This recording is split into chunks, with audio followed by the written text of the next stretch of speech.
നമസ്കാരം. Morning prime time ആരംഭിക്കുന്നു. Thrissur Mannamangalam saint Mary's പള്ളിയിൽ യാക്കോബായ ഓർത്തഡോക്സ് വിഭാഗങ്ങൾ തമ്മിൽ സംഘർഷം.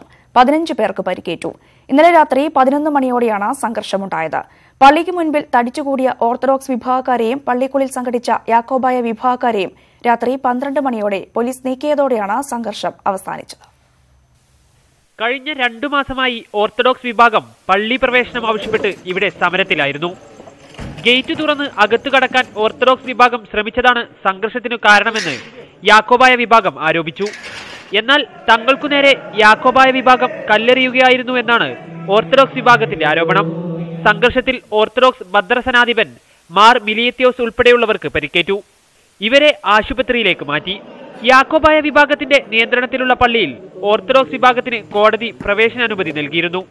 ഇതിനെ തുടർന്ന് കഴിഞ്ഞ ചൊവ്വാഴ്ച രാവിലെ ഓർത്തഡോക്സ് വിഭാഗം സംഘടിതമായി പള്ളിയിൽ പ്രവേശിക്കാനെത്തി. പള്ളിയിൽ നേരത്തെ സംഘടിച്ച യാക്കോബായ വിഭാഗം ഗേറ്റ് പൂട്ടി ഇവർ പ്രവേശിക്കുന്നത് തടഞ്ഞു. തുടർന്ന് ഗേറ്റിനു പുറത്ത് ഓർത്തഡോക്സ് വിഭാഗം പന്തൽ കെട്ടി സമരം നടത്തുകയായിരുന്നു. ന്യൂസ് 18 തൃശൂർ.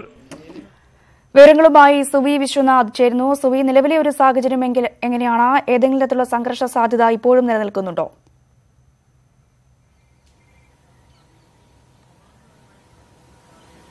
രഞ്ജിനി, നിലവിലെ സാഹചര്യം ഇപ്പോൾ സമാധാനപരമാണ്. വലിയ സംഘർഷം ഉണ്ട് എന്ന് നമുക്ക് പറയാൻ സാധിക്കില്ല. പക്ഷേ സംഘർഷാവസ്ഥ ഇപ്പോഴും തുടരുകയാണ്. മാന്നാനം സെന്റ് മേരീസ് പള്ളിയിൽ കഴിഞ്ഞ 2 ദിവസങ്ങളായി ഓർത്തഡോക്സ് വിഭാഗം കുത്തിയിരിപ്പ് സമരം നടത്തുകയായിരുന്നു. ഗേറ്റിന് മുൻവശത്തായിരുന്നു ഇവർ ഉണ്ടായിരുന്നത്. അതോടൊപ്പം തന്നെ യാക്കോബായ വിഭാഗം പള്ളിക്കകത്തും സമരം നടത്തുകയായിരുന്നു. അതായത് പ്രതിരോധം തീർത്തുകൊണ്ട് ഓർത്തഡോക്സ് വിഭാഗക്കാരെ അകത്തേക്ക് പ്രവേശിപ്പിക്കാതിരിക്കാൻ പ്രതിരോധം തീർത്തുകൊണ്ടുള്ള ഒരു നീക്കമായിരുന്നു അവർ നടത്തിയിരുന്നത്. എന്നാൽ ഇന്നലെ രാത്രിയാണ് സംഘർഷമുണ്ടായത്. 11 മണിയോടുകൂടി ഇരു വിഭാഗങ്ങളും തമ്മിൽ ഏറ്റുമുട്ടുകയായിരുന്നു. 15ഓളം പേർക്കാണ് പരിക്കേറ്റിരിക്കുന്നത്. ഓർത്തഡോക്സ് ഭദ്രാസനാധിപൻ ഉൾപ്പെടെയുള്ള 15ഓളം പേർക്കാണ് പരിക്കേറ്റിരിക്കുന്നത്. ഇവരെ ആശുപത്രിയിൽ പ്രവേശിപ്പിച്ചിരിക്കുകയാണ്.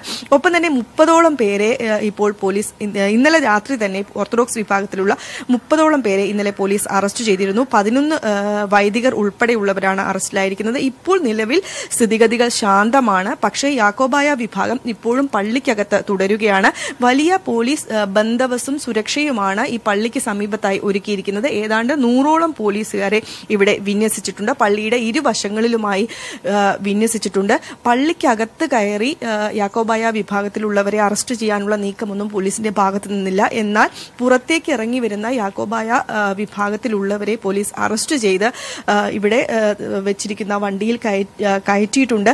ഏതായാലും സംഘർഷ സാധ്യത ഇപ്പോഴില്ല. എങ്കിലും നേരം പുലർന്നു വരുന്നതേയുള്ളൂ. അതുകൊണ്ട് തന്നെ വരും മണിക്കൂറുകളിൽ ഇരു വിഭാഗത്തിന്റെയും വിശ്വാസികൾ ഇവിടെ തമ്പടിക്കാനുള്ള ഒരു സാധ്യതയുണ്ട് എന്നാണ് നമുക്ക് അറിയാൻ സാധിക്കുന്നത്.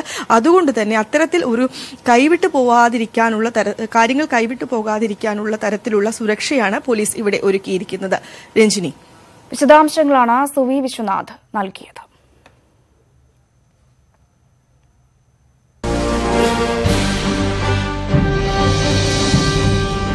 പിറവത്തും കോലഞ്ചേരിയിലും കണ്ടനാട്ടും എന്നല്ല, ഓർത്തഡോക്സ് യാക്കോബായ വിഭാഗങ്ങളുള്ള ഒട്ടുമിക്ക സ്ഥലങ്ങളിലും പള്ളികളെ ചൊല്ലി തർക്കമുണ്ട്. കാലങ്ങളായുള്ള പഴക്കമുണ്ട് ഈ അവകാശ തർക്കത്തിന്. മാറി മാറി വന്ന സർക്കാരുകളും അവർ ഔദ്യോഗികമായും അനൌദ്യോഗികമായി നിയോഗിക്കുന്ന ദൂതന്മാരും ചർച്ചാ സംഘങ്ങളുമെല്ലാം ഇരുവിഭാഗങ്ങളുമായും സമവായ ശ്രമങ്ങൾ നടത്തുന്നുമുണ്ട്.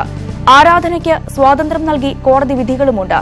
പക്ഷേ തർക്കത്തിന് മാത്രം പരിഹാരമില്ല. സർക്കാരുകൾക്ക് ഇച്ഛാശക്തിയില്ലാതായാണ് പ്രശ്നപരിഹാരം അകലെയാക്കുന്നത് എന്ന് ഒരു വിഭാഗം വാദിക്കുന്നുണ്ട്. മാന്നാമംഗലം പള്ളിയിലെ തർക്കം സംഘർഷത്തിലേക്ക് കടക്കുമ്പോൾ ന്യൂസ് അജണ്ട കേരളത്തിന്റെ ചർച്ചയ്ക്കായി മുന്നോട്ട് വയ്ക്കുന്നു. എന്തുകൊണ്ടാണ് പള്ളിത്തർക്കത്തിന് പരിഹാരമാകാത്തത്? ഈ വിഷയത്തിൽ പ്രേക്ഷകർക്കും പ്രതികരിക്കാം. വിളിക്കേണ്ട നമ്പർ 047166158881. രാവിലെ 7:30 മുതൽ പ്രേക്ഷകർക്കും ഈ വിഷയത്തിൽ പ്രതികരിക്കാം.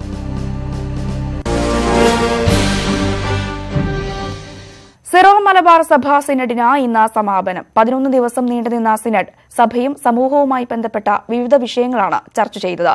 വൈകിട്ട് കർദിനാൾ മാർ ജോർജ് ആലഞ്ചേരി സിനഡിന് സമാപന സന്ദേശം നൽകും. സഭയിൽ പരാതി പരിഹാര സമിതി രൂപീകരിക്കാനുള്ള നിർദ്ദേശം നൽകിയത് മാത്രമാണ് സിനഡിലെ പുതിയ തീരുമാനം. അതേസമയം പിരിച്ചുവിട്ട എറണാകുളം അങ്കമാലി അതിരൂപതയുടെ വൈദിക സമിതി പുനഃസംഘടിപ്പിച്ചതായി സൂചനയുണ്ട്. എറണാകുളം അങ്കമാലി രൂപതയുടെ ഭരണം വത്തിക്കാൻ ഇടപെട്ട് അഡ്മിനിസ്ട്രേറ്റർക്ക് നൽകിയതിനു ശേഷമുള്ള ആദ്യ സിനഡ് കൂടിയാണ് ഇത്. ജീവന് ഭീഷണിയുള്ളതിനാൽ മുഴുവൻ സമയ സുരക്ഷ ആവശ്യപ്പെട്ട് ശബരിമല ദർശനം നടത്തിയ ബിന്ദുവും കനകദുർഗയും നൽകിയ ഹർജി സുപ്രീംകോടതി ഇന്ന് പരിഗണിക്കും. ശബരിമല സന്ദർശിക്കുന്ന എല്ലാ യുവതികൾക്കും സുരക്ഷ നൽകണം. ശുദ്ധിക്രിയ നടത്തുന്നത് ഭരണഘടനാ വിരുദ്ധമായും കോടതി വിധിയുടെ ലംഘനമായും പ്രഖ്യാപിക്കണമെന്നും റിട്ട് ഹർജിയിൽ ആവശ്യമുണ്ട്. ചീഫ് ജസ്റ്റിസ് അധ്യക്ഷനായ 3-അംഗ ബെഞ്ചാണ് ഹർജി പരിഗണിക്കുന്നത്. ശബരിമല സന്ദർശനത്തെ തുടർന്ന് ശാരീരികമായി നേരിട്ട അക്രമങ്ങളും സമൂഹമാധ്യമങ്ങളിലെ അധിക്ഷേപങ്ങളും ചൂണ്ടിക്കാട്ടി കനകദുർഗയും ബിന്ദുവും നൽകിയ ഹർജിയാണ് കോടതി ഇന്ന് പരിഗണിക്കുക. അടിയന്തരമായി പരിഗണിക്കാൻ ചീഫ് ജസ്റ്റിസ് ഉൾപ്പെട്ട ബെഞ്ച് തയ്യാറായ ഹർജിയിലെ ആവശ്യങ്ങൾ ഇങ്ങനെ: ഇരുവർക്കും മുഴുവൻ സമയ സുരക്ഷയൊരുക്കാൻ സംസ്ഥാന സർക്കാരിന് നിർദ്ദേശം നൽകണം. ശാരീരികമായും സമൂഹമാധ്യമങ്ങളിലൂടെയും അക്രമം നടത്തുന്നവരെ നിയമപരമായി നേരിടണം. എല്ലാ പ്രായത്തിലുമുള്ള സ്ത്രീകൾക്ക് പോലീസ് സംരക്ഷണത്തോടെ തടസ്സങ്ങളില്ലാതെ ശബരിമലയിൽ പ്രവേശിക്കുന്നതിനായി അധികൃതർക്ക് നിർദ്ദേശം നൽകി ഉത്തരവിറക്കണം. 10നും 50നും ഇടയിൽ പ്രായമുള്ള സ്ത്രീകൾ പ്രവേശിച്ചാൽ ശുദ്ധിക്രിയ നടത്തുന്നത് വിലക്കണം. ദളിതായ തന്നെ ശുദ്ധിക്രിയയിലൂടെ തന്ത്രി അപകീർത്തിപ്പെടുത്തിയെന്ന് ഹർജിയിൽ ബിന്ദു ആരോപിച്ചിട്ടുണ്ട്. കോടതി ലക്ഷ്യമാണ് തന്ത്രിയുടെ നടപടി. ജീവന് ഭീഷണിയുള്ളതിനാൽ ഒളിവിൽ കഴിയേണ്ടി വന്നു. വീണ്ടും സമാധാനപരമായി ശബരിമലയിൽ പോകാൻ ആഗ്രഹമുണ്ടെന്നും ഇരുവരും വ്യക്തമാക്കിയിട്ടുണ്ട്. സുരക്ഷാ ആവശ്യത്തിൽ സുപ്രീംകോടതി ഇടപെടുകയോ ഹൈക്കോടതിയെ സമീപിക്കാൻ ആവശ്യപ്പെടുകയോ ചെയ്യാം.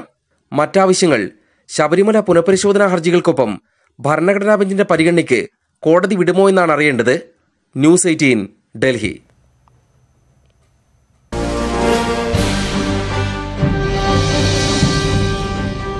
റിട്ട് ഹർജികളും റിവ്യൂ ഹർജികളും സുപ്രീംകോടതിയുടെ പരിഗണനയ്ക്ക് വരാൻ വൈകുമെങ്കിലും പരമോന്നത നീതിപീഠത്തിന്റെ മുന്നിൽ ഇന്ന് മറ്റൊരു ശബരിമല കേസ് വരികയാണ്. ശബരിമലയിൽ ദർശനം നടത്തുന്ന സ്ത്രീകൾക്ക് എല്ലാം മുഴുവൻ സമയ സുരക്ഷ നൽകണമെന്ന ആവശ്യവുമായി ബിന്ദുവും കനകദുർഗയും കോടതിയെ സമീപിച്ചിരിക്കുന്നു. ചീഫ് ജസ്റ്റിസിന്റെ ബെഞ്ച് കേസ് പരിഗണിക്കും. ഇവർ മുന്നോട്ട് വയ്ക്കുന്ന കാര്യങ്ങൾ തങ്ങളുടെ സുരക്ഷയെ മാത്രം ബാധിക്കുന്നതല്ല.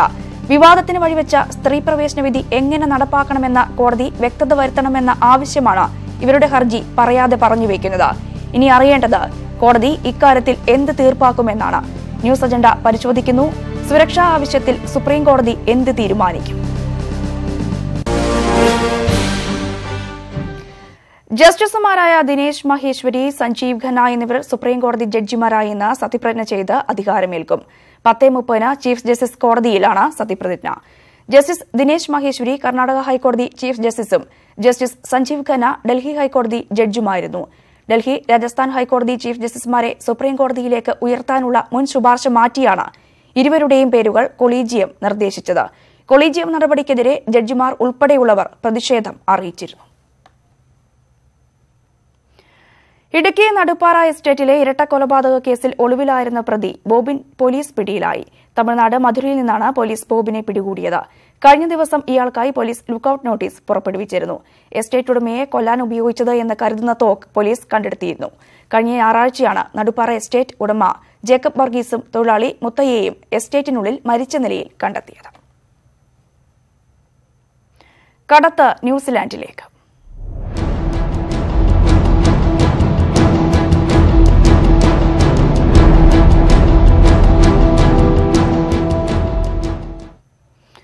മുനമ്പത്ത് നിന്ന് പോയവരുടെ ലക്ഷ്യം ഓസ്ട്രേലിയയല്ല ന്യൂസിലാൻഡാണെന്ന് പോലീസ്. കുട്ടികളും 230 മുതിർന്നവരും ന്യൂസിലാൻഡിലേക്ക് കടന്നതായും പോലീസ് സ്ഥിരീകരിച്ചു. ഇവരെ ബോട്ടിൽ രാജ്യം കടത്താൻ ഇടനിലക്കാരായത് ശ്രീകാന്തനും ബന്ധു രവീന്ദ്രനുമാണെന്ന് പോലീസ് കണ്ടെത്തി. 3000-ഓളം തമിഴ് വംശജരുള്ള രാജ്യമാണ് ന്യൂസിലാൻഡ്. വർഷം 1000 അഭയാർത്ഥികളെ രാജ്യത്ത് സ്വീകരിക്കാനുള്ള അന്താരാഷ്ട്ര പദ്ധതി ന്യൂസിലാൻഡിനുണ്ട്. ഇക്കാര്യങ്ങളുടെ മറവിൽ ഇന്ത്യയിൽ നിന്ന് അനധികൃത സംഘം വ്യാപകമായി ആളുകളെ പ്രലോഭിപ്പിച്ച് കടത്തുകയായിരുന്നുവെന്നാണ് കണ്ടെത്തിയിരിക്കുന്നത്. ശ്രീകാന്തനും ബന്ധു രവീന്ദ്രനുമായിരുന്നു ഇടപാടിന്റെ ഏജന്റുമാർ. 1.5 ലക്ഷം മുതൽ 3 ലക്ഷം രൂപ വരെ ഇവർ ആളുകളിൽ നിന്ന് ഈടാക്കി. ഡൽഹിയിൽ നിന്നും ചെന്നൈയിൽ നിന്നുമായി ഇങ്ങനെ 230 പേരാണ് മുനമ്പം വഴി തീരം വിട്ടത്. പുറമെ കുട്ടികളും സംഘത്തിലുണ്ട്. ഡൽഹിയിൽ നിന്ന് ശ്രീകാന്തന്റെ ബന്ധു രവീന്ദ്രൻ 70 പേരെ സംഘടിപ്പിച്ചു. രവീന്ദ്രൻ സംഘത്തോടൊപ്പം ന്യൂസിലാൻഡിലേക്ക് പോയി. ബാക്കിയുള്ളവരെ ചെന്നൈയിൽ നിന്നും ശ്രീകാന്തനാണ് സംഘടിപ്പിച്ചത്. ബോട്ടിൽ ആളുകളുടെ എണ്ണം കൂടുതലായതാണ് ഇവർ ബാഗുകൾ ഉപേക്ഷിക്കാൻ കാരണം. കടന്നവർ എല്ലാവരും തമിഴ് വംശജരാണെന്നും പോലീസ് തിരിച്ചറിഞ്ഞിട്ടുണ്ട്. ഡൽഹിയിലും ചെന്നൈയിലുമായി ഊർജിത അന്വേഷണം പുരോഗമിക്കുകയാണ്. സുവി വിശ്വനാഥൻ, ന്യൂസ് 18, തൃശൂർ. കേരള മാരിടൈം ബോർഡിന്റെയും കോസ്റ്റൽ പോലീസിന്റെയും അലംഭാവത്തിന് തെളിവാവുകയാണ് മുനമ്പം മനുഷ്യക്കടത്ത്. തീരത്തു നിന്നും 200 നോട്ടിക്കൽ മൈൽ വരെ അധികാരപരിധിയുള്ള കോസ്റ്റൽ പോലീസ് മനുഷ്യക്കടത്ത് തടയാൻ ഒരു മുൻകരുതലും എടുത്തില്ല. തീരങ്ങൾ വഴിയുള്ള മനുഷ്യക്കടത്ത് തടയാനുള്ള അന്താരാഷ്ട്ര ship and port facility code സംസ്ഥാനത്തെ തീരങ്ങളിൽ നടപ്പാക്കാൻ മാരിടൈം ബോർഡ് നിർദ്ദേശം നൽകാത്തതും ഗുരുതര സുരക്ഷാ വീഴ്ചയാണ്. തീവ്രവാദ നുഴഞ്ഞുകയറ്റവും മനുഷ്യക്കടത്തും തടഞ്ഞ് തീരദേശ സംരക്ഷണം ഉറപ്പാക്കാൻ 2004 അന്താരാഷ്ട്ര തലത്തിൽ ship and port facility security code നടപ്പാക്കിയിരുന്നു. ഗുജറാത്ത് ഉൾപ്പെടെയുള്ള തീരദേശ സംസ്ഥാനങ്ങളിൽ ഇത് നടപ്പാക്കി. അതോടെ ഇവിടങ്ങളിൽ മനുഷ്യക്കടത്ത് തടയാൻ സാധിച്ചു. എന്നാൽ കേരള തീരത്ത് ഇത് നടപ്പാക്കാൻ പോർട്ടുകൾക്ക് മാരിടൈം ബോർഡ് നിർദ്ദേശം നൽകുന്നില്ലെന്നാണ് ആക്ഷേപം. ISPS കോഡ് എന്ന് പറയുന്ന അന്താരാഷ്ട്ര നിലവാരത്തിൽ ഇന്ത്യയിലെ തന്നെ മറ്റ് പല പോർട്ടുകളിലും നടപ്പിലാക്കി കഴിഞ്ഞ ആ ഒരു സെക്യൂരിറ്റി പ്രോട്ടോകോൾ നടപ്പിലാക്കിയിട്ടില്ല എന്നുള്ളതാണ് ഇങ്ങനെയുള്ള ഇൻസിഡന്റ്സ് ഉണ്ടാവുന്നതിനുള്ള പ്രധാന കാരണം. Ship and portability facility security code നടപ്പാക്കിയാൽ ബോട്ടിന്റെയും യാത്രക്കാരുടെയും സുരക്ഷ ഉറപ്പാക്കാം. ഒരു പോർട്ടിന് ISPS കോഡിന്റെ സർട്ടിഫിക്കേഷൻ കിട്ടുക എന്ന് പറഞ്ഞാൽ ആ പോർട്ട് സുരക്ഷയെ സംബന്ധിക്കുന്ന വളരെ വ്യക്തമായ മാനദണ്ഡങ്ങൾ എല്ലാം തന്നെ നടപ്പിലാക്കി അതിനെ അതേപോലെ തന്നെ മെയിൻറ്റെയിൻ ചെയ്യുന്നുണ്ട് എന്ന് ഉറപ്പുവരുത്തുന്നതിനുള്ള സർട്ടിഫിക്കറ്റ് ആണ് ISPS കോഡ്. അപ്പൊ ഈ ISPS കോഡ് നടപ്പാക്കി കഴിഞ്ഞാൽ ഇങ്ങനെയുള്ള സംഗതികൾ, അതായത് ഹ്യൂമൻ ട്രാഫിക്കിംഗ് അടക്കം ഇനി ഉണ്ടാവാതെ. News 18 Kochi. Aided school college അധ്യാപക നിയമനം PSCക്ക് വിടണമെന്ന് ആവശ്യപ്പെടുന്ന ഹർജി ഇന്ന് ഹൈക്കോടതി പരിഗണിക്കും. ഹർജിയിൽ സംസ്ഥാന സർക്കാർ ഇന്ന് കോടതിയിൽ വിശദീകരണം നൽകും. എയ്ഡഡ് വിദ്യാഭ്യാസ സ്ഥാപനങ്ങളിലേക്ക് അധ്യാപകരെ നിയമിക്കാനുള്ള ചുമതല സംസ്ഥാന സർക്കാരിന് നൽകുന്നതായിരുന്നു 1954 കേരള വിദ്യാഭ്യാസ നിയമം. എന്നാൽ 1960 ഇറക്കിയ ഓർഡിനൻസിലൂടെ അധ്യാപകരെ നിയമിക്കാനുള്ള അധികാരം വിദ്യാഭ്യാസ സ്ഥാപനങ്ങളിലെ മാനേജർമാർക്ക് നൽകി. ഇതോടെ ശമ്പളം നൽകാൻ സർക്കാരും നിയമനം നടത്താൻ മാനേജ്മെന്റും എന്ന സാഹചര്യത്തിലോട്ട് കാര്യങ്ങളെത്തി. ഇത് ഭരണഘടനയുടെ അന്തസത്തയ്ക്ക് വിരുദ്ധമാണെന്നും അതിനാൽ എയ്ഡഡ് വിദ്യാഭ്യാസ സ്ഥാപനങ്ങളിലെ നിയമനം PSCക്ക് വിടണമെന്നുമാണ് ഹൈക്കോടതിയിലുള്ള ഹർജിയിലെ ആവശ്യം. എയ്ഡഡ് വിദ്യാഭ്യാസ സ്ഥാപനങ്ങളിലെ നിയമനാധികാരം മാനേജ്മെന്റുകൾക്ക് നൽകിയതോടെ ഈ മേഖലയിൽ വലിയ ക്രമക്കേടാണ് നടക്കുന്നതെന്ന് ഹർജിക്കാരൻ ആരോപിക്കുന്നു. കഴിഞ്ഞ 60 വർഷം കൊണ്ട് നടക്കുന്ന ഒരു കൊള്ളയാണ്. ഭരണഘടനയെ നോക്കുകുത്തിയാക്കിയിട്ട് മാറി മാറി വരുന്ന സർക്കാരുകൾ ഈ മാനേജർമാരെ കയ്യിൽ നിന്ന് നെക്സസുമായിട്ട് ഇങ്ങനെ പൊയ്ക്കൊണ്ടിരിക്കുക. ആർക്കും ഒരു പ്രശ്നവുമില്ല. ഇവിടെ 35% മാർക്കുള്ളവന് 50 ലക്ഷം രൂപ കൊടുക്കാനുണ്ടെങ്കിൽ അവൻ ടീച്ചറാണ് സ്കൂളിലും കോളേജിലും. അത് 95 മാർക്ക് വാങ്ങിച്ചിറങ്ങുന്ന പിള്ളേർക്ക് അവർക്ക് പൈസ ഇല്ലാത്തതുകൊണ്ട് അവർക്ക് പോസ്റ്റും ഇല്ല, അവർക്കൊരു PSC ടെസ്റ്റ് എഴുതാനുള്ള സാഹചര്യമില്ല. ഹർജിയിൽ ഹൈക്കോടതി സർക്കാരിനോട് വിശദീകരണം തേടിയിരുന്നു. സർക്കാർ ഇന്ന് വിശദീകരണം നൽകും. ന്യൂസ് 18 കൊച്ചി.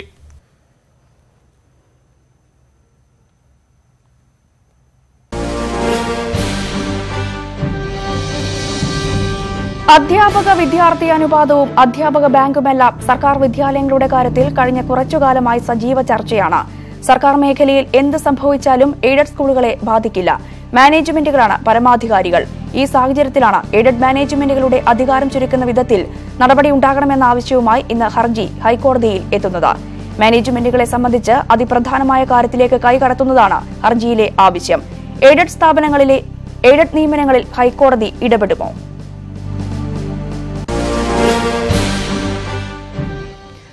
ഉറച്ച ലീഗ് കോട്ടയായിരുന്ന കൊടുവള്ളിയിലേറ്റ പരാജയത്തിന് കോടതി വിധിയിലൂടെ പകരം ചോദിച്ചതിന്റെ ആഹ്ലാദത്തിലാണ് UDF.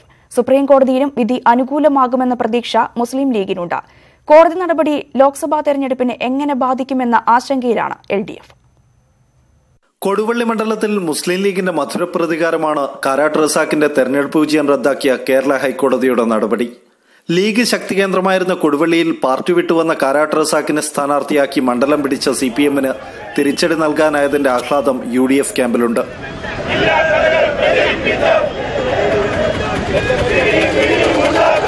കള്ളന്മാരും അതോടൊപ്പം തന്നെ ഈ മാഫിയ സംഘത്തിന്റെ ആളുകളെ കണ്ടെത്തി മത്സരിപ്പിക്കുന്ന പ്രവണത അവസാനിപ്പിക്കുകയും ഇവരെ മാറ്റി നിർത്താൻ ഇവിടെയുള്ള CPM തയ്യാറാവണം എന്നാണ് ഞങ്ങൾക്ക് പറയാനുള്ളത്. MA റസാഖ് പഞ്ചായത്ത് അംഗമായിരിക്കെ അഴിമതി നടത്തിയെന്ന് പറയുന്ന വീഡിയോ പ്രചരിപ്പിച്ചെന്നാണ് കാരാട്ട് റസാഖിനെതിരെയുള്ള പരാതി.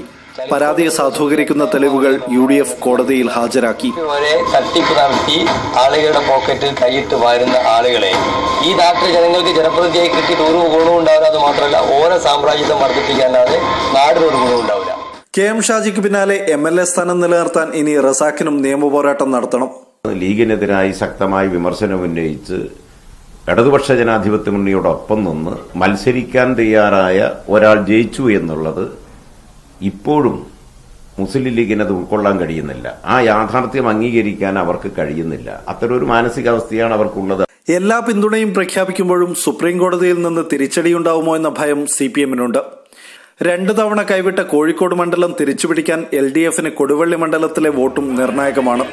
റസാഖിനെതിരെ നിരന്തരം മാഫിയ ബന്ധം ആരോപിക്കുന്ന മുസ്ലിം ലീഗിന് ലഭിച്ച തുറുപ്പുചീട്ടാവും കോടതി വിധി. അഴീക്കോട് KN ഷാജിക്ക് ലഭിച്ച തിരിച്ചടിക്ക് കൊടുവള്ളിയിൽ മറുപടി പറയാനായതിന്റെ സന്തോഷത്തിലാണ് UDF ക്യാമ്പ്. KN ഷാജിയുടെ കേസിലെന്നതുപോലെ സുപ്രീം കോടതിയെ സമീപിക്കാമെങ്കിലും തെളിവുകളുടെ സാധ്യത ചോദ്യം ചെയ്യൽ LDF-ന് വെല്ലുവിളിയായേക്കും. കോഴിക്കോട് കൊടുവള്ളിയിൽ നിന്ന് ക്യാമറാമാൻ വിനോദ് കുമാറിനൊപ്പം അശ്വിൻ വല്ലത്ത്, ന്യൂസ് 18. പ്രളയാനന്തരം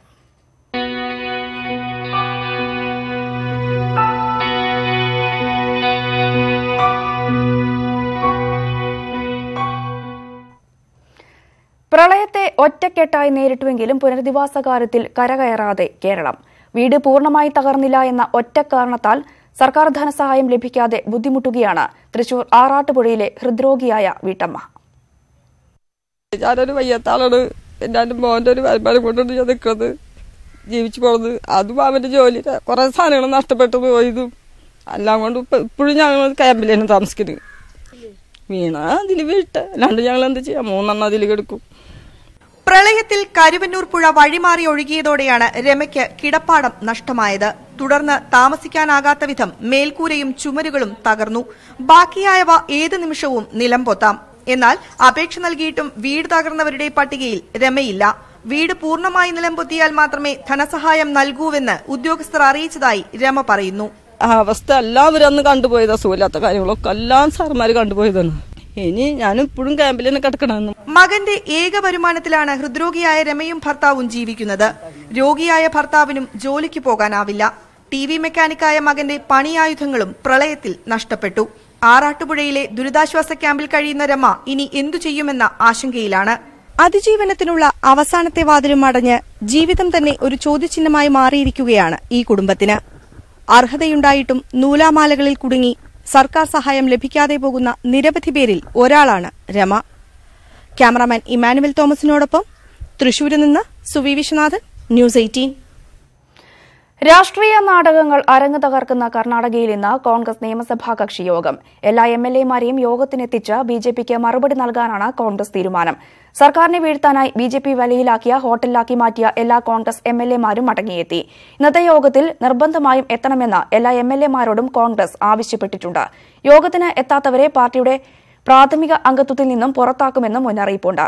തങ്ങൾ BJPയിലേക്ക് പോകുന്നുവെന്ന അഭ്യൂഹങ്ങൾ തെറ്റാണ് എന്ന് മടങ്ങിയെത്തിയ കോൺഗ്രസ് MLA-മാർ പറഞ്ഞു.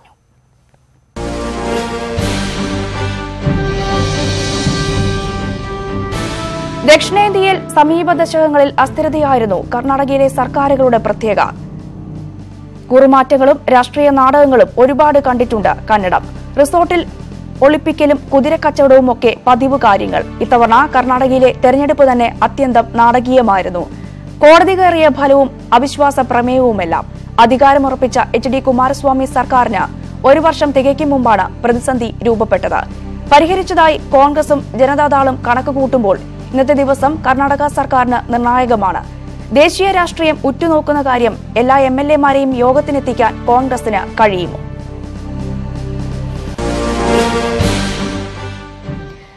ദേശീയ ഹരിത ട്രിബ്യൂണൽ ഉത്തരവനുസരിച്ച് 100 കോടി രൂപ കെട്ടിവെക്കുമെന്ന് ജർമ്മൻ ആഡംബര വാഹന നിർമ്മാതാക്കളായ ഫോക്സ് വാഗൻ. ഇന്ന് വൈകുന്നേരത്തിനകം ഫോക്സ് വാഗൻ 100 കോടി രൂപ പിഴയടയ്ക്കണമെന്ന് ദേശീയ ഹരിത ട്രിബ്യൂണൽ ഉത്തരവിട്ടിരുന്നു. അന്തരീക്ഷ മലിനീകരണം ഉണ്ടാക്കിയതിനാണ് നടപടി. പിഴയടച്ചില്ല എങ്കിൽ കമ്പനിയുടെ ഇന്ത്യയിലെ MD-യെ അറസ്റ്റ് ചെയ്യുമെന്ന് മുന്നറിയിപ്പ് നൽകിയിരുന്നു.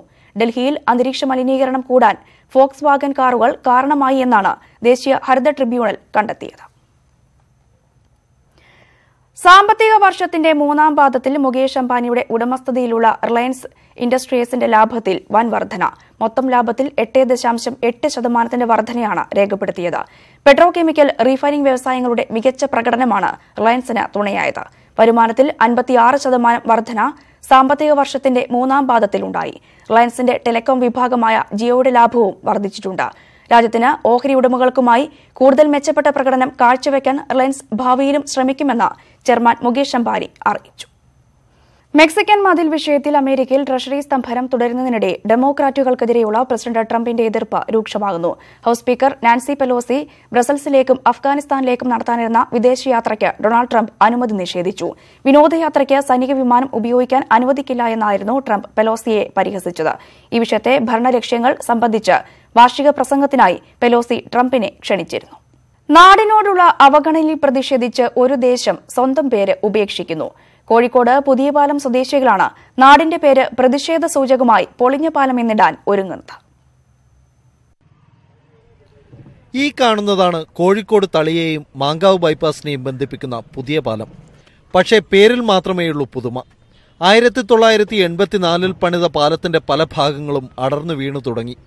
2 ബൈക്കുകൾ ഒരുമിച്ച് കയറിയാൽ പിന്നെ ഗതാഗത കുരുക്ക്. വാഹനങ്ങൾ ഒഴിഞ്ഞിട്ട് നാട്ടുകാർക്ക് നടക്കാൻ പോലുമാവാത്ത അവസ്ഥ. പുതിയൊരു പാലത്തിനായി പുതിയ പാലത്തുകാർ വർഷങ്ങളായി സമരത്തിലാണ്. ജനരോഷവും പ്രതിഷേധവും കൊണ്ടൊന്നും കാര്യം നടക്കാതായപ്പോൾ നാടിന്റെ പേര് തന്നെ മാറ്റാനാണ് തീരുമാനം. പുതിയ പാലം ഇനി പൊളിഞ്ഞ പാലം എന്നറിയപ്പെടും.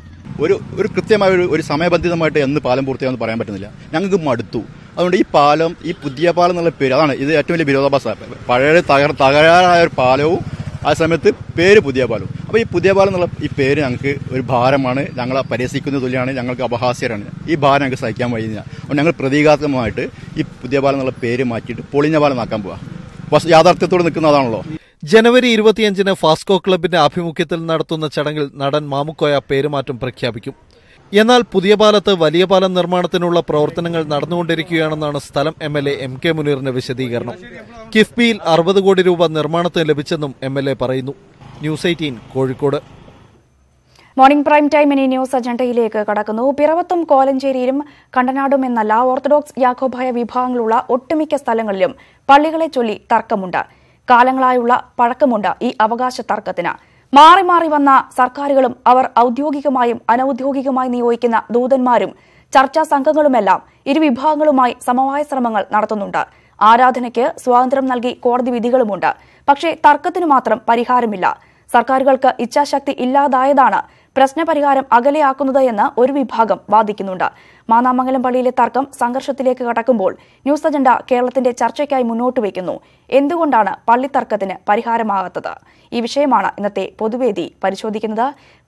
ഈ വിഷയത്തിൽ പ്രേക്ഷകർക്കും പ്രതികരിക്കാൻ വിളിക്കേണ്ട നമ്പർ 0471 661 5881.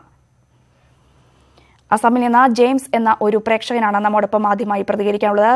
ശ്രീ ജെയിംസ്, താങ്കൾ എങ്ങനെയാണ് ഒരു വിഷയത്തെ കാണുന്നത്? ഇന്നലെ വൈകിട്ടും തൃശൂരിൽ മാന്നാമംഗലം പള്ളിയിൽ യാക്കോബായ ഓർത്തഡോക്സ് വിഭാഗങ്ങൾ തമ്മിൽ സംഘർഷമുണ്ടായി. താങ്കൾ എങ്ങനെയാണ് ഈ വിഷയത്തെ കാണുന്നത്? ജെയിംസ് ലൈനിലില്ല.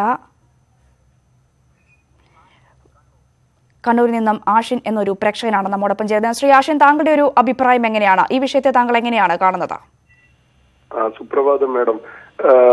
പിന്നെ ഇത്തരം വിഷയങ്ങളിൽ ഏതൊരു സർക്കാർ, മാറി മാറി വരുന്ന ഏതൊരു സർക്കാരിന്റെയും അവസ്ഥ എന്ന് പറയുന്നത് അതിലൊരു രാഷ്ട്രീയ, ഒരു ഭാഗത്ത് നിൽക്കുമ്പോൾ മറ്റേ ഭാഗത്തെ വോട്ട് കൊണ്ടുപോകുമോ അല്ലെങ്കിൽ അത് വോട്ടിൽ വിള്ളൽ വരുമോ എന്നുള്ള ഒരു ഭയം ഏതൊരു സർക്കാരിനുണ്ട്.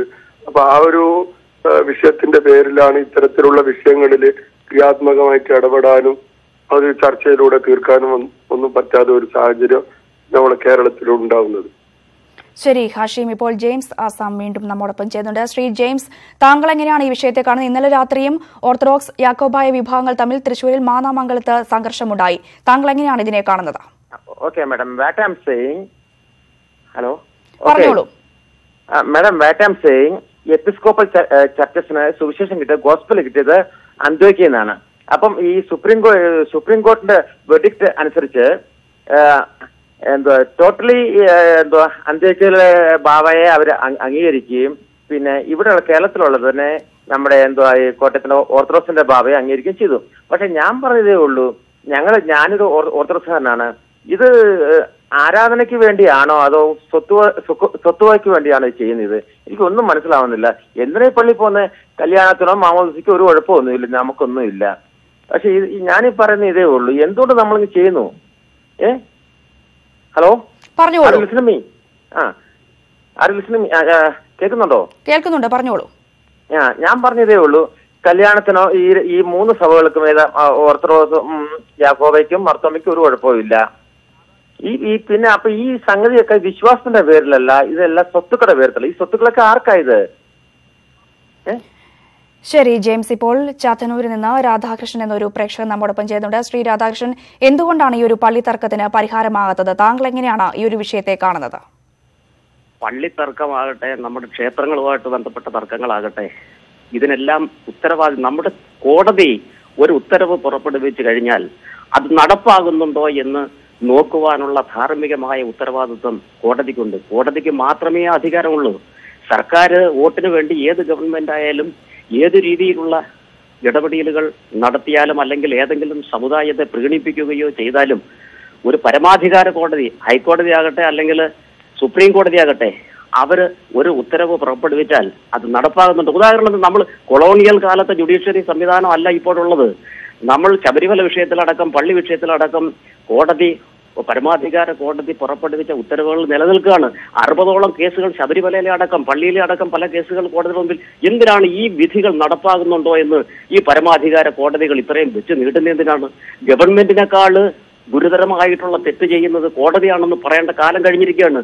ഒരു വഴിയരികിൽ ഒരു പട്ടി ചത്ത് കിടന്നാൽ അന്ന് തന്നെ കോടതി സ്വമേധയാ കേസെടുക്കുന്ന നമ്മുടെ നാട്ടിൽ ഇത്രത്തോളം നമ്മുടെ നാട് അമ്പലത്തിന്റെയും പള്ളിയുടെയും പേര് പറഞ്ഞ് കത്തി അമർന്നിട്ട് പോലും കോടതികൾ ഉറക്കം നടിക്കുന്നത് എന്തുകൊണ്ട്? കോടതികളുടെ ഭാഗത്താണ് വിധി നടപ്പാകുന്നുണ്ടോ എന്ന് പരിശോധിക്കുവാൻ കഴിയാത്ത കോടതികൾ എന്തിനു വേണ്ടിയിട്ടാണ് വിധികൾ? ആരും വില കൽപ്പിക്കാത്ത ഈ വിധി എന്തിനാണ് കോടതികൾ നടപ്പിലാക്കുന്നത്? സർക്കാരിനോട് പിറ്റേ ദിവസം തന്നെ ചോദിക്കണ്ടേ കോടതികൾ, എന്തുകൊണ്ട് നിങ്ങൾ ഈ വിധി നടപ്പാകുന്നില്ല? നമ്മുടെ സുരക്ഷ പാലിക്കേണ്ട പോലീസിനോട് വിളിച്ച് അടിയന്തരമായിട്ട് കോടതിയിൽ അവർ വിളിച്ചു വരുത്തി കോടതിയുടെ അധികാരം വിനിയോഗിച്ചാൽ ഈ നാട് നന്നാകും. അപ്പോൾ കോടതിയും ജുഡീഷ്യറിയും ഭരണകൂടവും എല്ലാം ചേർന്ന് പാവപ്പെട്ട ജനങ്ങളെ എരുതിയിലേക്ക് തള്ളിയിടുന്ന ഒരുതരം സംസ്കാരമാണ്. ഇതിന് കോടതിയായാലും ഭരണകൂടങ്ങളായാലും വില നൽകേണ്ടി വരും. ആടിനെ പട്ടിയാക്കുന്ന രീതിയിലല്ലേ ഈ കോടതികൾ ഉത്തരവ് നടപ്പാക്കാൻ വൈകുന്നത്? ശരി, ഇപ്പോൾ എറണാകുളത്ത് നിന്നും എൽദോ എന്നൊരു പ്രേക്ഷകൻ നമ്മോടൊപ്പം ചെയ്യുന്നുണ്ട്. ശ്രീ എൽദോ, എന്തായാലും കാലങ്ങളുടെ പഴക്കമുണ്ട് ഈ ഓർത്തഡോക്സ് യാക്കോബായ വിഭാഗങ്ങൾ തമ്മിലുള്ള ഈ ഒരു അവകാശ തർക്കത്തിന്. തർക്കം ഇപ്പോഴും തുടരുന്നു. താങ്കൾ എങ്ങനെയാണ് ഈ ഒരു വിഷയത്തെ കാണുന്നത്? വിശ്വാസത്തിന്റെ കാര്യം എന്ന് പറഞ്ഞ്, വിശ്വാസത്തിന്റെ പേരിൽ എന്ന് പറഞ്ഞ് ജനങ്ങളെ തെറ്റിദ്ധരിപ്പിച്ചുകൊണ്ട് നടക്കുന്ന ഒരു ചിലരുടെ വ്യക്തി താല്പര്യം നിലനിർത്തുവാൻ വേണ്ടി അല്ലെങ്കിൽ ചിലരുടെ നേട്ടങ്ങൾക്ക് വേണ്ടി നടത്തുന്ന ഒരു നാടകമെന്ന് മാത്രമേ ഇതിന് പറയാൻ കഴിയുള്ളൂ. കൃത്യമായ ഒരു കോടതി വിധിയുണ്ട്. ആ കോടതി വിധി എന്ന് പറയുന്നത് ഇതിനെപ്പറ്റി വ്യക്തമായി പഠിച്ചിട്ട് തന്നെ എഴുതിയിരിക്കുന്ന ഒരു വിധിയെന്ന് വേണം പറയാൻ. കാരണം ഇവിടെ വിശ്വാസപരമായി യാതൊരു വ്യത്യാസവുമില്ല. ഇപ്പോൾ കൊട്ടാരക്കരയിൽ നിന്ന് ബാബു എന്നൊരു പ്രേക്ഷകൻ കൂടി നമ്മോടൊപ്പം ചെയ്യുന്നുണ്ട്. ശ്രീ ബാബു, താങ്കൾ എങ്ങനെയാണ് ഈ ഒരു വിഷയത്തെ കാണുന്നത്? ഈ കോടതി വിധി ഉണ്ടായിട്ട് അവര് നടപ്പിലാക്കാതെ സഭ നേതാക്കന്മാർ സ്വത്തിന് വേണ്ടി ഇപ്രകാരം മത്സരിക്കുന്നത് ക്രിസ്ത്യൻ സഭകൾക്ക് തന്നെ നാണക്കേടായിട്ട് വന്നിരിക്കുകയാണ്. അത് കോടതിയിൽ നിന്ന് ഉണ്ടാകുന്ന വിധികള് ഗവൺമെന്റ് നടപ്പിലാക്കിയാലേ ഈ പ്രശ്നങ്ങളൊക്കെയും പരിഹരിക്കാൻ പറ്റുമെന്നാണ് എന്റെ അഭിപ്രായം. സഭാ നേതാക്കന്മാരുടെ ഓരോ വിഭാഗത്തിന്റെ പേര് പറഞ്ഞുകൊണ്ട് അധികാരം ഉറപ്പിക്കാൻ വേണ്ടി നടത്തുന്ന ഇപ്രകാരമുള്ള മത്സരങ്ങള് സഭാജനങ്ങളായി ഞങ്ങൾക്ക് വളരെയധികം വിഷമമുണ്ടാകും. ശരി ബാബു, ഇപ്പോൾ വടകരയിൽ നിന്ന് നാണു എന്നൊരു പ്രേക്ഷകൻ നമ്മോടൊപ്പം ചെയ്യുന്നുണ്ട്. ശ്രീ നാണു, എന്തായാലും കോടതി വിധിയുണ്ട്, പക്ഷേ പ്രശ്നത്തിനും തർക്കത്തിനും മാത്രം ഇതുവരെ ഒരു പരിഹാരമായില്ല. താങ്കളുടെ ഒരു നിലപാട് എങ്ങനെയാണ്? ഇതൊക്കെ വെച്ചാല് ഈ വിശ്വാസത്തിൽ കോടതിയും രാഷ്ട്രീയ പാർട്ടികളും കൈകടത്തുന്നത് ഒട്ടും ശരിയല്ല. ഹലോ പറഞ്ഞോളൂ. ഹലോ കേൾക്കാമോ? കേൾക്കാം, താങ്കളുടെ അഭിപ്രായം പറഞ്ഞോളൂ. ഒരു മതവിശ്വാസത്തിന്റെ കാര്യത്തിൽ സർക്കാരും കോടതിയും ഒന്നും അങ്ങനെ കൈകടത്തുന്നത് ശരിയല്ല. പിന്നെ ഒരു പ്രത്യേക വിഭാഗത്തിന്റെ കാര്യത്തിൽ ഗവൺമെന്റ് താല്പര്യം എടുക്കാതെ എന്തുകൊണ്ടാണെന്ന് വെച്ചാൽ അത് സംഘടിത വോട്ട് ബാങ്കിന്റെ ലക്ഷ്യമാണ്. ഒന്നേ ഉള്ളൂ ലക്ഷ്യം. സംഘടിത വോട്ട് ബാങ്ക് എവിടെയുണ്ടോ അവിടെ ഇടിച്ചു കയറാൻ ഇപ്പോഴത്തെ സർക്കാർ തയ്യാറല്ല. അത് ജനാധിപത്യം ഒന്നും എന്ത് പണയം വെച്ചാലും അവരങ്ങനെയാണ്. സംഘടിത വോട്ട് ബാങ്കിന് അവർ സംഘടിത അല്ലാത്ത വോട്ട് ബാങ്കിന് അവർ എങ്ങനെയും നശിപ്പിക്കാനും അവരെ ആക്രമിക്കാനും ശ്രമിക്കും. അതാണല്ലോ ശബരിമലയിലൊക്കെ കാണുന്നത്. ശരി നാണു, ഇപ്പോൾ ശിവദാസൻ എന്നൊരു പ്രേക്ഷകൻ ബാലരാമപുരത്ത് നിന്ന് നമ്മോടൊപ്പം ഉണ്ട്. ശ്രീ ശിവദാസൻ, എന്തുകൊണ്ടാണ് ഈ ഒരു ഓർത്തഡോക്സ് യാക്കോബായ വിഭാഗത്തിന് തമ്മിലുള്ള പള്ളി തർക്കത്തിന് ഇതുവരെയും ഒരു പരിഹാരമാകാത്തത്? താങ്കൾ എങ്ങനെയാണ് ഈ വിഷയത്തെ കാണുന്നത്? പള്ളി തർക്കം രണ്ട് സഭയും ഇതിനു മുമ്പ് പള്ളി ആരാധനകളെല്ലാം നടത്തിക്കൊണ്ടിരുന്നതാണ്. പക്ഷേ ഈ ക്രിമിനലായ അഡ്വക്കേറ്റ് ലോയർമാർ സുപ്രീം കോടതിയിലുണ്ട്. അപ്പൊ സത്യാവസ്ഥ മനസ്സിലാക്കാതെ ഈ കാര്യങ്ങളെ കോടതിയെ ബോധ്യപ്പെടുത്തി കോടതി അത് വെച്ചാണ് വിധിക്കുന്നത്.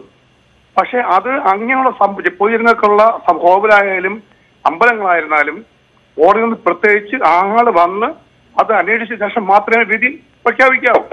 അതിലിങ്ങി രാഷ്ട്രീയ പാർട്ടി വോട്ടിന് വേണ്ടി രാഷ്ട്രീയ പാർട്ടിയെ പോയി കുറ്റപ്പെടുന്നത് ശരിയല്ല. ഇത് ക്രിമിനലായ അഡ്വക്കേറ്റുമാര് സുപ്രീം കോടതിയെ തെറ്റിദ്ധരിപ്പിച്ചു. അതിൽ നിന്നും അവർ മനസ്സിലാക്കി വിധി പ്രഖ്യാപിച്ചതാണ്. ഇതിനി ഒന്നുകൂടി ഈ ജനങ്ങളെ കൊല്ലാണ്. ജനങ്ങൾക്ക് വിശ്വാസം വേണം. ഈ മണ്ണിച്ചായിരുന്ന പെണ്ണും കൊണ്ടെന്ന് പറഞ്ഞ പോലെ കഷ്ടപ്പെട്ട് ഇത്രയും ഉണ്ടാക്കി വെച്ചിട്ട് പെട്ടെന്നൊരു പള്ളി അമ്പൂർ ആരും വിട്ടുകൊടുക്കൂല. അത് ഇനിയൊരു അന്വേഷണം വെച്ച് ബഹുമാനപ്പെട്ട കോടതിയിൽ നിന്ന് വ്യക്തമായ രീതി ആക്കാണ് ചെയ്ത് കൊടുക്കാൻ കടപ്പെട്ടവർക്ക് അതിന്റെ യേശുനാമത്തിലും നാമത്തിലും പുരാണനാമത്തിലും ജനങ്ങൾ രക്ഷിക്കുന്ന ഉത്തരവാദിത്വം ബഹുമാനപ്പെട്ട കോടതിക്കുണ്ട്. ശരി ശിവദാസൻ, ഇപ്പോൾ പിറവത്ത് നിന്നും ജെയിംസ് എന്നൊരു പ്രേക്ഷകൻ കൂടി നമ്മോടൊപ്പം ചേരുന്നുണ്ട്. ശ്രീ ജെയിംസ്, ഇന്നലെയും തൃശൂർ മാന്നാമംഗലം സെന്റ് മേരീസ് പള്ളിയിൽ ഓർത്തഡോക്സ് യാക്കോബായ വിഭാഗങ്ങൾ തമ്മിൽ സംഘർഷമുണ്ടായിരുന്നു. രാത്രി 11 മണിയോടെയാണ് പോലീസ് എത്തി ആളുകളെ അവിടുന്ന് മാറ്റിയത്. താങ്കൾ എങ്ങനെയാണ് ഈ ഒരു വിഷയത്തെ കാണുന്നത്? അതായത് വെച്ച് കഴിഞ്ഞാല് കോടതി വിധികൾ നടപ്പിലാക്കുക, ഗവൺമെന്റുകൾ വോട്ട് രാഷ്ട്രീയങ്ങൾ കളഞ്ഞിട്ട് കോടതി വിധികൾ നടപ്പിലാക്കാൻ ഗവൺമെന്റുകൾ തയ്യാറായി കഴിഞ്ഞാൽ ഈ പ്രശ്നങ്ങൾക്കെല്ലാം പരിഹാരം ഉണ്ടാവും.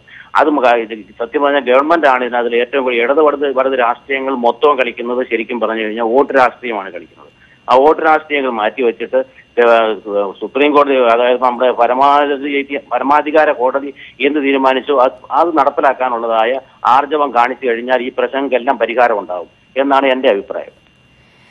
ശരി ജെയിംസ്, ഇപ്പോൾ ബാംഗ്ലൂരിൽ നിന്നും ജയരാജൻ എന്നൊരു പ്രേക്ഷകൻ നമ്മോടൊപ്പം ചെയ്യുന്നുണ്ട്. ശ്രീ ജയരാജൻ, എന്തുകൊണ്ടാണ് ഈ ഒരു പള്ളി തർക്കത്തിന് പരിഹാരമാകാത്തത്? താങ്കൾ എങ്ങനെയാണ് ഇതിനെ കാണുന്നത്? ഇവിടെ ശബരിമലയിൽ കിട്ടിയ പോലെ ഫണ്ടിങ് എവിടെയും നടന്നിട്ടില്ല. അതാണ് ഇപ്പൊ മെയിൻ ആയിട്ടുള്ള സംഭവം. ഇവിടെ ക്രിസ്ത്യൻ പള്ളിയില് പൈസയോ ഫണ്ടിങ്ങോ ഇതുവരെ നടന്നിട്ടില്ല. അതുപോലെ തന്നെ ഇവിടെ എന്തെങ്കിലും പ്രശ്നങ്ങൾ ഉണ്ടായിക്കഴിഞ്ഞാൽ MLAs MPs പിൻവലിക്കും. ശബരിമല വിഷയത്തിൽ ഹിന്ദുക്കളുടെ നേതൃത്വം കാരണം ആർക്കും ഒരു പ്രശ്നമില്ല. അവിടെ there is no support from MPs or MLAs. Nobody will withdraw the support. So it will not affect. എന്തായാലും കാലങ്ങളുടെ പഴക്കമുണ്ട് ഈ ഒരു അവകാശ തർക്കത്തിന്. കോടതി വിധികളുമുണ്ട്. പക്ഷെ തർക്കത്തിന് മാത്രം ഇതുവരെ ഒരു പരിഹാരമാകുന്നില്ല. കോട്ടയത്ത് നിന്ന് ജെറി എന്നൊരു പ്രേക്ഷകനാണ് നമ്മോടൊപ്പം ചെയ്യുന്നുണ്ട്. ശ്രീ ജെറി, താങ്കൾ എങ്ങനെയാണ് ഇതിനെ കാണുന്നത്? ആദ്യം നമ്മൾ അനലൈസ് ചെയ്യേണ്ട ഒരു കാര്യം എന്ന് പറഞ്ഞാല് എന്തുകൊണ്ടാണ് ഈ പള്ളിത്തർക്കം ഉണ്ടായതെന്നാണ്. അപ്പോ പറഞ്ഞോളൂ ജെറി, താങ്കളുടെ അഭിപ്രായം. അത് കാര്യം എന്ന് പറഞ്ഞാൽ ജെറി, ടിവിയുടെ വോളിയം കുറച്ചു വെച്ച് ഫോണിൽ മാത്രം ശ്രദ്ധിച്ച് സംസാരിക്കുക.